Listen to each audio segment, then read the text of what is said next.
અત્યારે હાલ અનેક મહત્વપૂર્ણ સમાચાર અરવલ્લીને લઈને વરસાદને લઈને તો અત્યારે હાલ મળતા સમાચાર પ્રમાણે મોડાસાના માલપુરમાં ધોધમાર વરસાદ વરસી રહ્યો છે। મોડાસાના માલપુરમાં વરસાદી માહોલ જોવા મળી રહ્યો છે। શહેરમાં મોડી રાતથી વહેલી સવાર સુધી અવિરતપણે વરસાદ વરસી રહ્યો છે।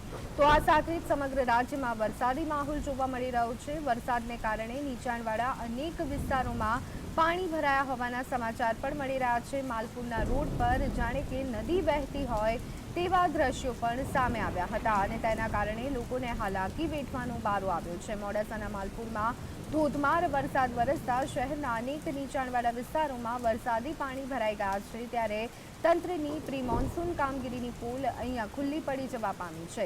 સમગ્ર રાજ્યમાં વરસાદની આગાહી હવામાન વિભાગ દ્વારા વ્યક્ત કરવામાં આવી છે। ત્યારે મોડાસાના માલપુરમાં પણ ગઈકાલે રાતથી લઈ અને આજે સવાર સુધી એટલે કે અત્યાર સુધી કહી શકાય કે વરસાદી ઝાપટા અવિરતપણે વરસી રહ્યા છે। થોડાક જ કલાકોમાં ઘણો બધો વરસાદ વરસી જતા સાર્વત્રિક પાણી જોવા મળી રહ્યું છે અને તેના કારણે લોકોને હેરાન પરેશાન થવાનો વારો આવી રહ્યો છે।